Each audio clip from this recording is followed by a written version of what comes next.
Ladies and gentlemen, let's talk about that sinking feeling you get when your phone lights up and it's not them. Again, the constant waiting, the wondering, the overthinking, you keep reaching out, you initiate every conversation. You're the first one to check in, to care, to show up. But when you stop, silence, and suddenly you're asking yourself, am I being too much, or are they just not enough?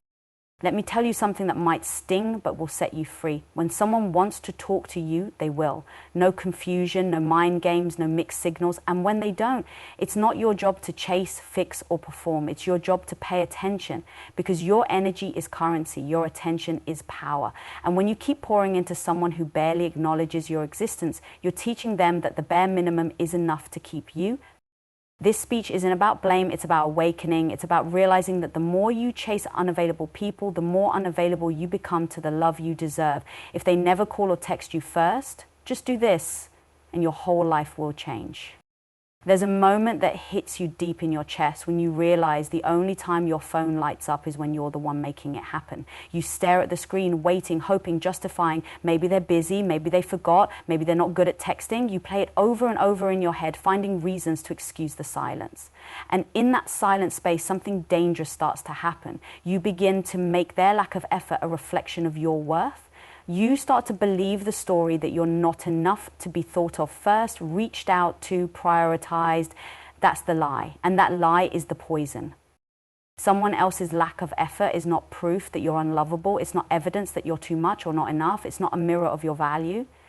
It's a mirror of theirs. It's a glimpse into their capacity, their readiness, their level of emotional availability. And none of that has anything to do with who you are or what you deserve. But when you don't see that, you'll internalize it.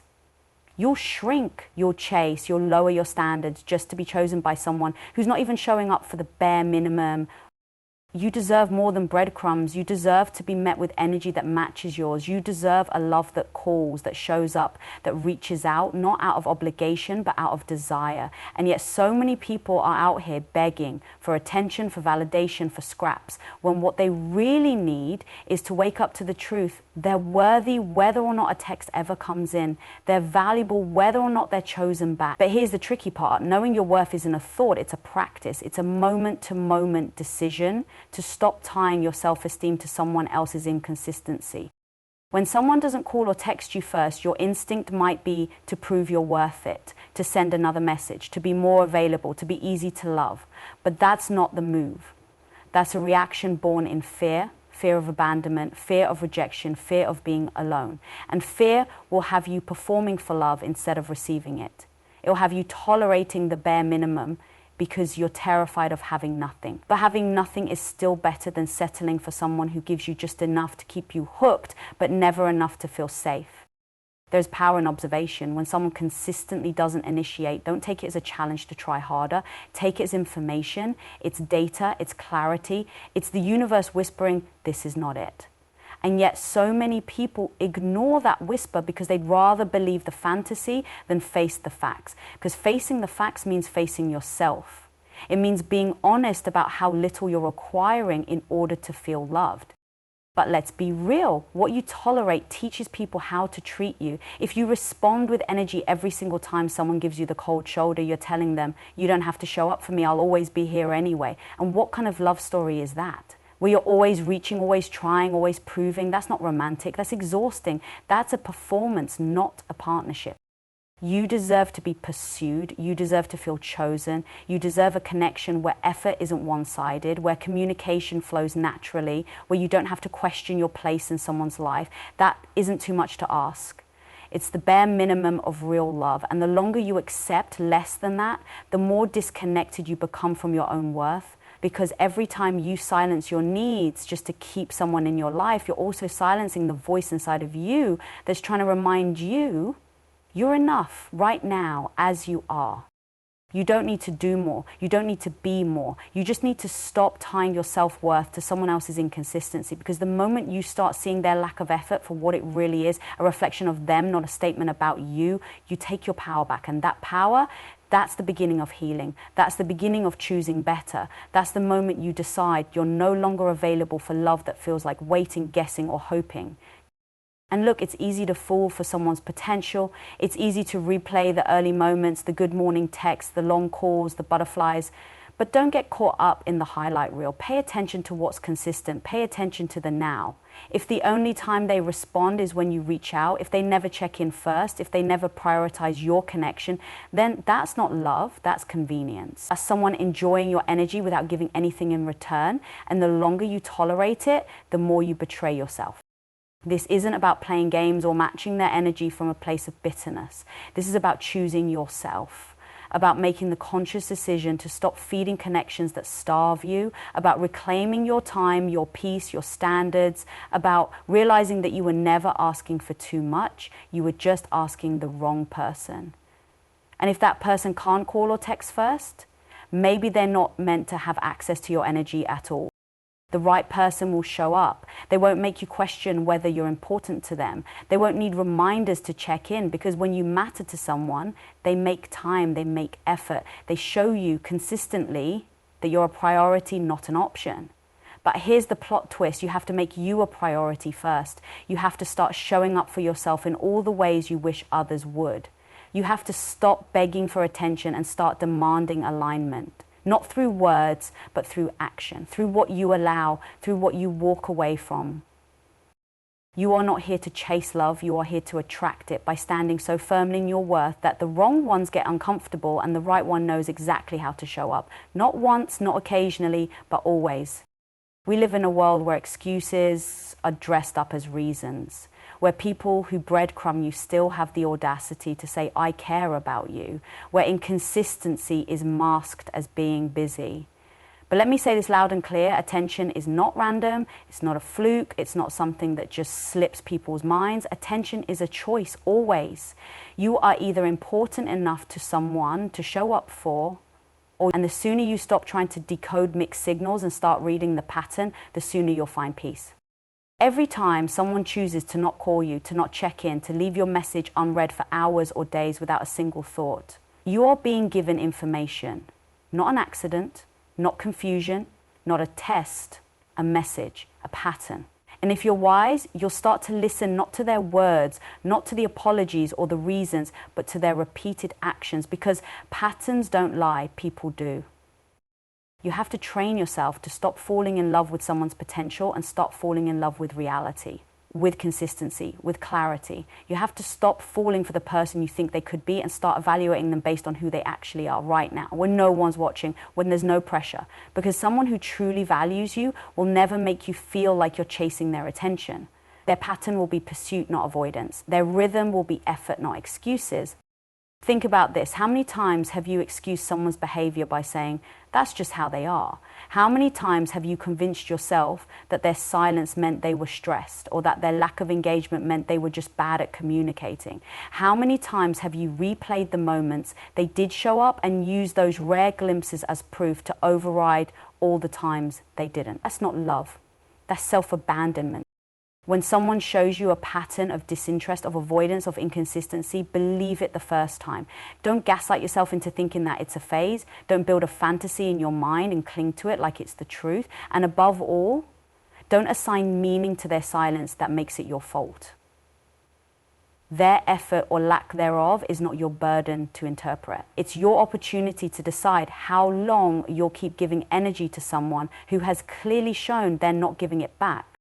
And let's get one thing straight. Nobody is too busy to call or text someone they care about. Nobody is so swamped with life that they can't take 5 seconds to say, hey, I'm thinking of you. Attention is a decision. Prioritizing someone is a habit. People make time for the things and people they value, period. If someone isn't making time for you, it means they don't see you as a priority. That truth might be painful, but it's also empowering. Because once you stop fighting to earn someone's attention, you get to turn all that energy back toward yourself. You get to redirect your focus from why won't they choose me to why am I not choosing me? And this is where growth starts. This is where self-worth takes root. When you stop chasing and start observing. When you stop justifying their silence and start honoring your standards. When you stop arguing with the reality right in front of you and start accepting it as truth, not because you like it, but because you respect yourself too much to ignore it. You can't fix someone's lack of effort with more of your own. You can't force someone to prioritize you by overgiving, overloving, and overreaching. You can't make someone care by caring more. That's not love. That's emotional labor with no return. That's pouring from your own cup until there's nothing left, and that's how you lose yourself in the process of trying to keep someone else.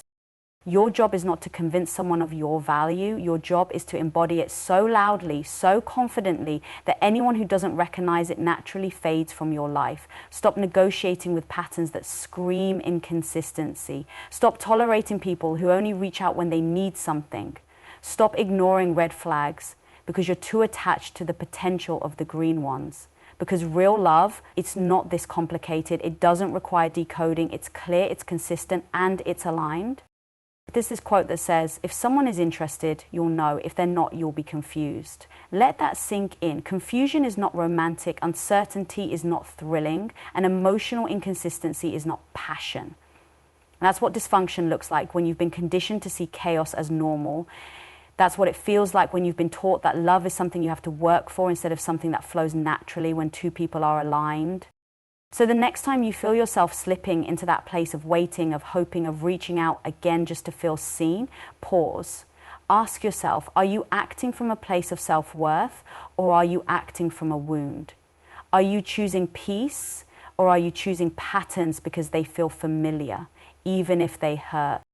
There is someone out there who won't leave you questioning your place in their life. Someone whose pattern is presence, whose rhythm is reliability, whose energy is mutual. But you will never find that if you keep clinging to the ones who treat your heart like an afterthought. You can't call in aligned love while entertaining emotional unavailability. You can't hold space for real intimacy while you're stuck holding on to hope that they'll finally text you first.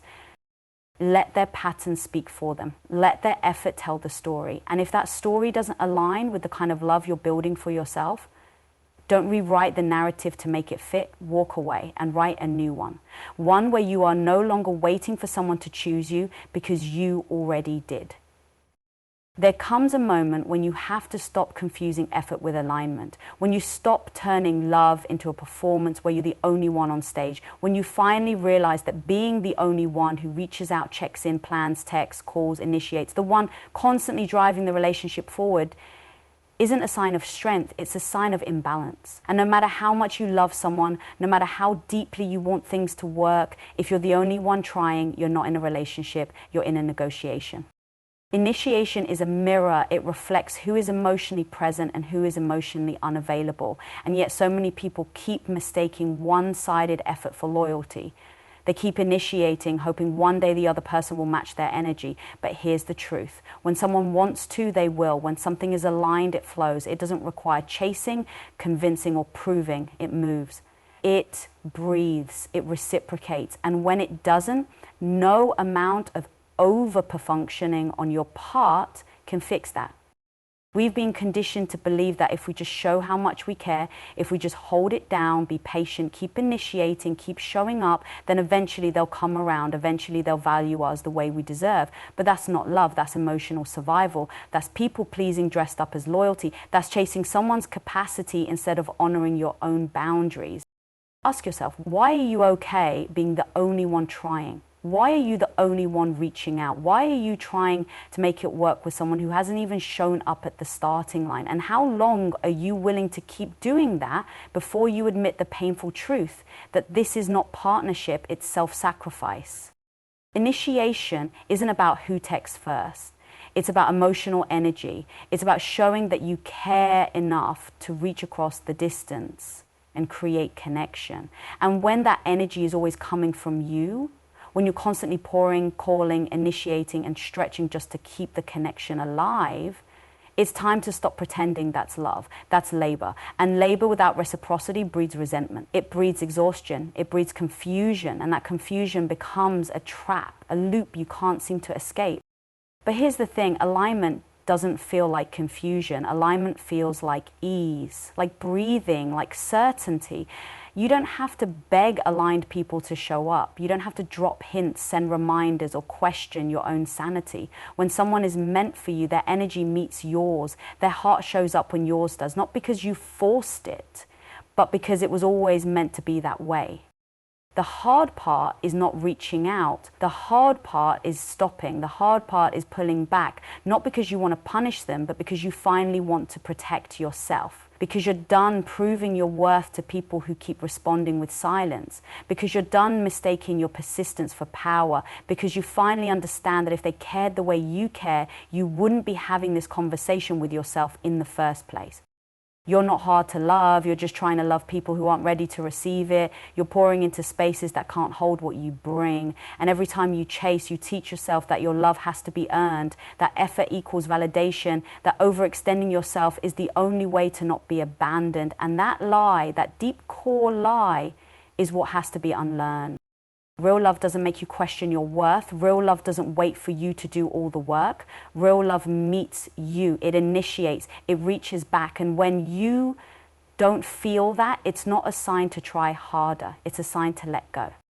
The longer you hold on to people who don't reciprocate, the more you disconnect from yourself. You start questioning your standards. You start shrinking your needs. You start settling for passive energy because at least it's something. But you weren't made for something. You were made for everything. For depth, for mutuality, for a connection that doesn't require a strategy but thrives off sincerity.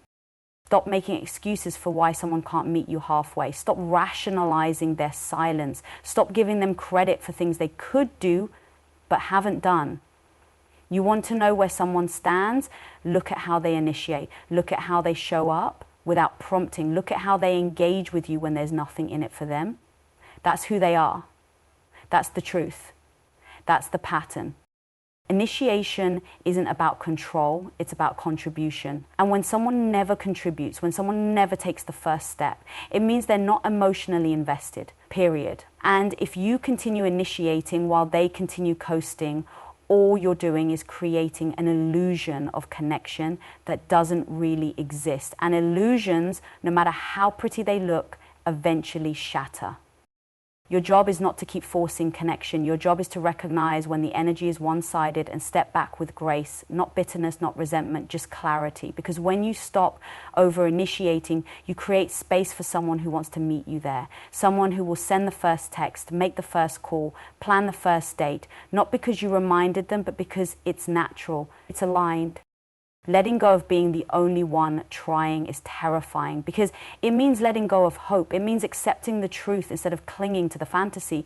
But it also means reclaiming your time, your energy, your value. It means honoring your boundaries. It means saying to yourself, I deserve a love that tries for me the way I try for others, not just in words, but in action, in initiation, in effort. So stop being the only one trying. Stop reaching out to people who never reach back. Stop investing in people who have already emotionally checked out, because the more you do, the more you delay the love that's trying to find you, the one that won't need chasing, convincing, or constant reminders. And that love, it's waiting for you to make room for it. There comes a point when silence speaks louder than words, when walking away holds more power than begging someone to stay. That point is the birthplace of your self-respect. It's the moment you stop chasing approval, attention, and love from someone who can't even be bothered to give you the bare minimum. And instead, you decide once and for all that your dignity is worth more than their crumbs. Desperation is loud. It screams, please choose me. It begs for validation. It tries harder when effort is not returned. It clings, hoping that love can be earned through sacrifice. But self-respect? Self-respect is silent. It doesn't argue. It doesn't explain itself. It doesn't try to fix people who continuously hurt or ignore you. Self-respect packs its bags, closes the chapter, and walks away, not because it didn't care, but because it cared enough about itself to stop bleeding for someone who couldn't be bothered to notice. You were not born to prove your worth to someone who only sees you as convenient. You weren't created to shrink, to suppress your needs, or to settle for emotional breadcrumbs. You are not a placeholder. You are not someone's maybe. And if you keep showing up for people who leave you questioning your value, then you've already abandoned yourself. Self-respect is choosing yourself when no one else does. It's walking away with tears in your eyes and fire in your soul. It's not weakness, it's the highest form of strength. Because anyone can stay and beg. Anyone can compromise themselves to keep love that isn't secure. But it takes a healed, grounded, powerful version of you to say, I deserve more, and walk the hell away with your head held high. You cannot build a relationship on desperation. You can't create security by constantly questioning if you matter. You can't sustain love with someone who requires your silence in exchange for their presence. And if you're always the one waiting, overgiving, initiating, and tolerating, then you're not loved, you're being tolerated. That's not a relationship. That's emotional survival mode, and you deserve so much more than that. Ask yourself this: how many times have you lowered your standards just to keep someone in your life? How often have you gone to bed wondering why they don't reach out, why they don't try, why it always feels like you're chasing them just to feel seen? How many times have you made excuses for their silence, pretending that being ignored wasn't hurting you just so you wouldn't have to face the truth? You are not hard to love. But the wrong people will make you believe that you are. They will condition you to think that you must be less needy, less expressive, less you, just to keep the peace. And every time you tolerate being put last, every time you accept silence as normal, every time you forgive patterns that break your spirit, you teach yourself that your needs are too much. And they are not. You are not. Self-respect is reclaiming that narrative. It's standing in front of the mirror and declaring, I will no longer settle for one-sided love. I will no longer lower my voice just to be heard. I will no longer be the one always trying while they're barely participating. You don't win people over by loving them harder. You don't prove your worth by staying longer. You don't earn real love by being the most loyal to someone who couldn't care less. What you earn in that process is heartbreak, exhaustion, emotional depletion, and a shattered sense of self. Let them go. Let their silence be the closure. Let their inconsistency be the answer. Because the moment you stop giving CPR to dead relationships is the moment you start giving life back to yourself. And make no mistake, walking away doesn't mean you didn't care. It means you finally started caring about you. It means you decided your heart wasn't a playground for someone's indecision. It means you stopped mistaking their absence for mystery and started seeing it for what it was: neglect. They never called, they never texted first, they didn't show up unless you reminded them to, and somewhere deep down you kept hoping that if you stayed, if you gave just a little more, they'd finally choose you. But baby, you don't need to be chosen by someone who didn't even see your value in the first place. You choose you. That's how it begins. That's how everything changes.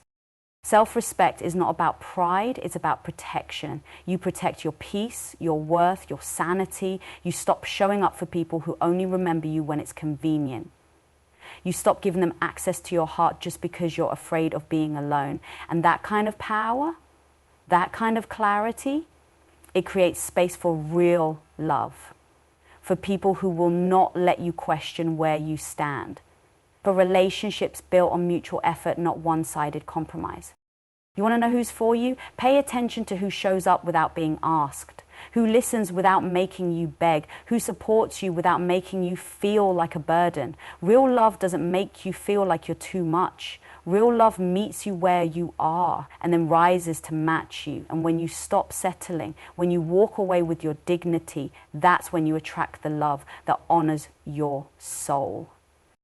So let them think you're dramatic. Let them say you overreacted. Let them call it ego. Let them say you're too much. Because what you're really doing is choosing self-respect. You're choosing peace over chaos. You're choosing clarity over confusion. You're choosing yourself over someone who made you feel invisible.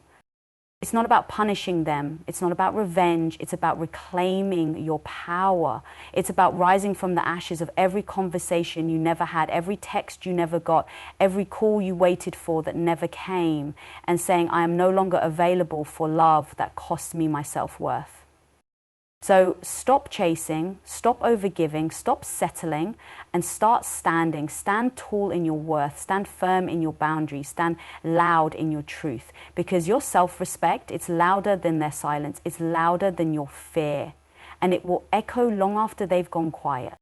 There's a massive difference between someone being around you and someone being with you, between someone who's just present in your life and someone who's actively participating in it. And if you've ever been in a relationship where someone was physically there but emotionally absent, you know exactly how hollow that feels. You know what it's like to have someone who claims to care but never truly shows up, not in words, not in action, not in consistency. And let me tell you, that is not love, that is convenience. Passive presence is when someone gives you the bare minimum just to keep you from leaving. It's the occasional text when you've gone quiet for too long. It's the checking in messages that come right when you've started to move on. It's the random acts of attention that have no roots in commitment. But real love doesn't play games with your heart. Real love is active, alive, present, and purposeful. It doesn't appear when it's convenient. It shows up even when it's hard. You deserve a love that doesn't make you guess. A love that doesn't leave you waiting, a love that doesn't disappear for days and pop back in like nothing happened. Real love is consistent. Real love communicates. Real love is there, not only when it's easy, not only when it benefits them, but when you need them most. Real love checks in. Real love puts in effort. Real love shows up. And if you're with someone who doesn't, if you're constantly the one initiating the conversation, planning the time together, carrying the emotional weight, then you're in love alone. And that's not romantic. That's painful, because the truth is anyone can make an appearance, but it takes character to be consistent. Anyone can say, I miss you, but it takes integrity to act like it. So here's what you do. You stop accepting passive presence as love. You stop confusing breadcrumbs for nourishment. You stop calling inconsistency emotional inability and start calling it what it is. Disrespect. Because when someone keeps disappearing, when they only show up when they feel like it, when they never meet you halfway, they're not loving you. They're using you as an option. And you were never meant to be someone's plan B. You don't need someone who occasionally thinks of you. You need someone who prioritizes you, who shows you that you matter without you having to remind them. You need someone who's emotionally available, spiritually connected, and mentally present. Someone who's in the relationship with you, not just benefiting from it. Consistency matters, and not just in words, but in action. Anyone can be charming at first. Anyone can love bomb. Anyone can play the role of the perfect partner when it's fresh and exciting. But love is not a performance. It's not a highlight reel. It's not about how someone treats you on the good days. It's about who they are on the hard days. It's about whether they show up when you're struggling, when you're vulnerable, when life gets messy. That's the real test. That's the difference between passive presence and real love. You have to understand, if you keep tolerating inconsistency, if you keep making excuses for people who aren't showing up for you, you'll train your nervous system to associate anxiety with love. You'll keep craving the highs and enduring the lows, thinking that the emotional roller coaster is normal, but it's not. Healthy love is not chaos. It's not confusion. It's not silence followed by sudden affection. It's steady, it's grounded, it's safe. Let's talk about that safety for a second, because real love creates a space where you don't have to chase, you don't have to overthink, you don't have to shrink, you don't have to earn their presence. It's just there. It's solid, it's consistent, it speaks up when something's wrong, it doesn't run when things get hard, and most importantly, it makes you feel seen, not just when you're glowing, but when if you're dealing with someone who disappears and reappears on their terms, it's time to stop asking, what can I do to keep them? And start asking, why am I tolerating this emotional laziness? Because love is not hard when both people are emotionally mature. It becomes hard when one person is trying to build a connection and the other is just trying to benefit without contributing. That's not love. That's emotional freeloading. Let's get real. You teach people how to treat you. And when you accept inconsistency, you're teaching them that their lack of effort is acceptable. You're saying it's okay if you ghost me. I'll still be here. You're saying it's okay if you don't initiate. I'll keep reaching out. And that cycle, it will burn you out. It will drain you. It will slowly chip away at your self-worth until you start thinking that this is the best you can get. But it's not. You were born for more. You were born for love that chooses you every single day, not just when it's convenient, not just when you threaten to leave, but because they see your value and they're willing to rise to meet it. You deserve someone who shows up, speaks up, and stays consistent, not someone who only remembers you when their phone is dry. You don't need another half-hearted relationship. You don't need more maybes, mixed signals, or manipulative silences. You need partnership.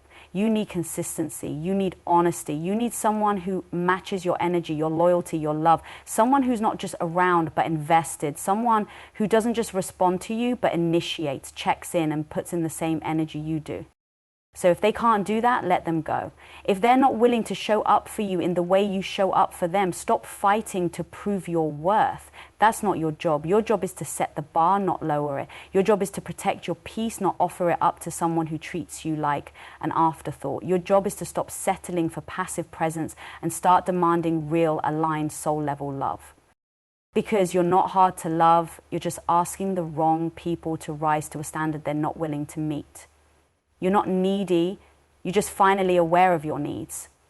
You're not overreacting, you're just no longer ignoring the red flags. And you're not walking away because you're bitter, you're walking away because you know what you bring to the table. And you won't let someone dine with you who refuses to contribute.